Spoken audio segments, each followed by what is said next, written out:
Detective Sergeant Jan Ma likes to bend the rules a bit and catch criminals in an unconventional way. He goes to the gym and beats up a guy right in the ring, for which he has to account for. Different mobsters spend time in the same nightclub in China. Soon the lights go on in the club and Jan Ma walks in and tries to talk politely to everyone, but the guy pours the contents of a bottle in his face and ends up on the floor. Jan Ma has to account for his beatings, but he still stands his ground and does not consider himself guilty, rather the opposite. The bosses are guilty of wasting his time. The mafia, meanwhile, are playing carefree golf. Sam comes to them and blames them for the loss of merchandise. Tony arrives on the scene and starts beating up Sam. There is a riot going on all around, which leaves a carefree Wilson in shock. It turns out that Wilson is an undercover cop. He complains to Inspector Wong that Jan Ma beat him badly last time and Wong agrees with his claims. However, the inspector also says that they will no longer be partners because Ma is too inconsistent with the statute. Time is short, so they will have to act. In his spare time, Ma plays the drum in the police band, but his mother suddenly stops by. She warns him that she will return to the old town. She is all alone here and wants to leave. The woman asks him to be careful and to keep himself alive. Tony orders his men to kill Sam, but soon they get a call from Archer, who is sitting next to Wilson. The mobsters are threatened and asked to say that they will never interfere with Sam or their families will suffer. The mobsters say what is expected of them, and Wilson nearly runs over the family of one of the mobsters. He goes home and wants to invite anyone to his birthday party, but everyone refuses except Judy, whom they haven't seen in 6 months.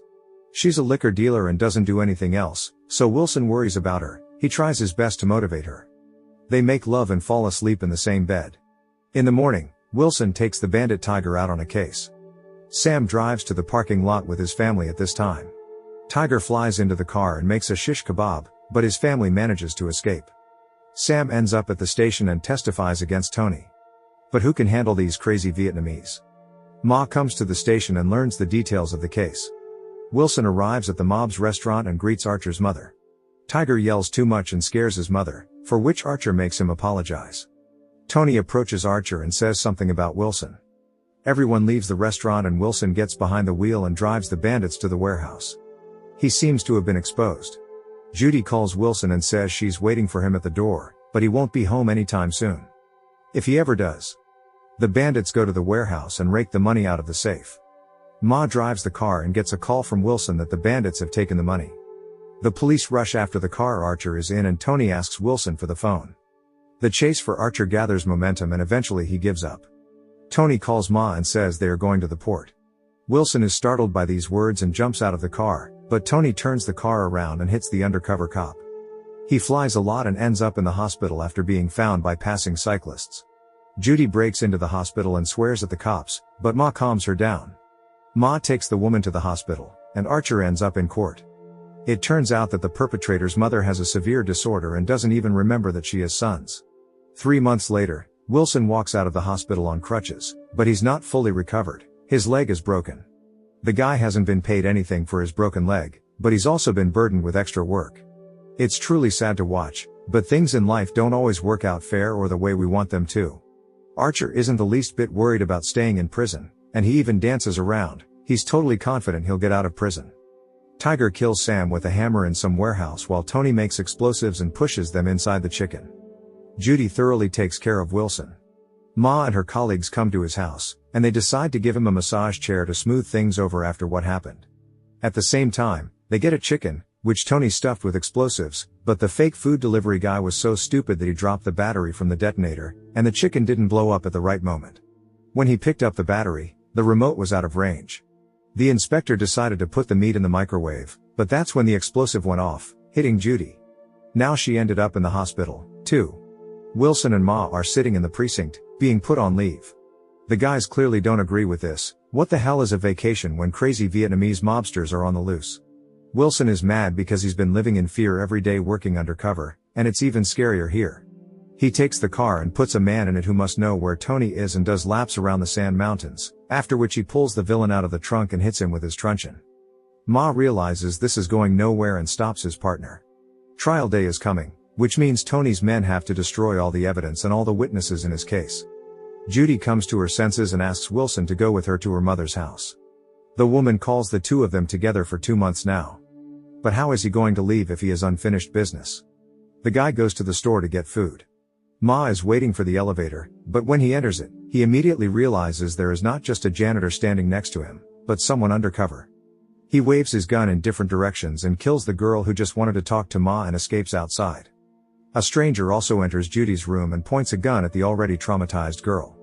She is held captive by Tony and he has the conscience to hit her.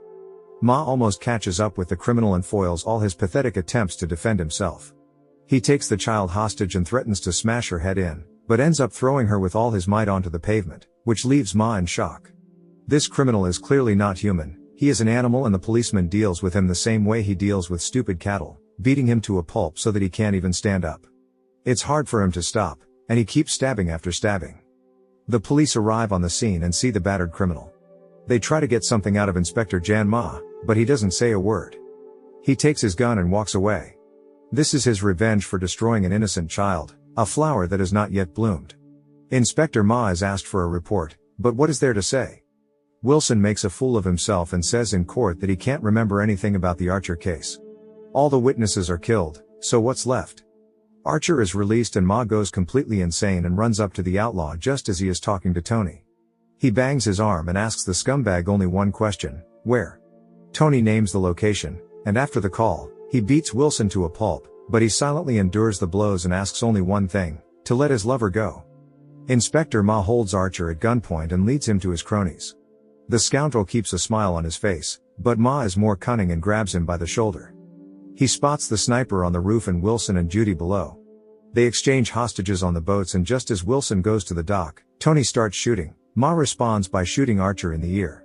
A major firefight ensues, in which the house where Ma is hiding is grilled from all sides, but he proves trickier, and the bandits kill their own sniper. Ma grabs his gun and, shooting back, escapes from there. The bandits run after him and Ma has to hide behind trees. The action moves into tall bushes where you can't see much. This gives Inspector Ma a head start, since he is alone and his only weapon is a sniper rifle. Wilson, meanwhile, drops off his lover and turns the car around to help Ma. A cop once is a cop forever. Archer stands in a tree and fires his gun. Wilson responds by crashing into a tree where the rogue is standing, and Ma shoots the flying Vietnamese with his sniper rifle. Wilson, despite all the beatings, manages to fight the shot Archer, and Ma backs him up and kills another mercenary. Tony shoots Wilson in the shoulder, but Ma interferes in their conflict, and when she learns that Tony is completely out of ammunition, she starts running after him. The bandit runs into the house where he has a stash of ammunition. Will Ma get in time? He catches the bad guy off guard and things turn into a melee. Too bad Tony doesn't yet know how strong Inspector Ma is in hand-to-hand combat. Tony attacks Ma, but Ma just waits for the right moment, and almost breaks Tony's arm, but he manages to escape from the captivity. Ma grabs him with his legs, but they both fall off the building, both shattered and battered, but get back on their feet a minute later. Inspector Ma calls him up for a fair fight and they fight again. Tony turns out to be a very strong fighter himself, his kicks collapsing everything around him as if it were a wall or a vase, so Ma decides to use some tricks and try to take him in, but gets too lost in the maddening flow of his punches. His entire face manages to get decorated with blood, but he just wipes away the red streaks with a smile and continues the fight, managing to pummel the exhausted Tony. He applies agility and almost breaks Tony's leg, but he breaks free and attacks Ma again. There seems to be no end to this fight, but the cop suddenly begins to gain momentum, and here Tony is also covered in blood. Inspector Ma throws the strongest blows, which causes the bandit to get completely lost and is about to run away. Ma catches up with him and delivers a choking blow. Tony's face turns red. Ma looks into the sun and screams. Will Tony get lucky today? Or will he answer with his life for his sins? Ma decides to be prudent and leaves the freak alive to testify against his equally vile cronies. Wilson gets to his feet and walks over to Tony. He can barely move. To think how much he's been through lately? Ma says he's a cop, which means he'll catch criminals. But which one of them is really guilty? Let the court decide.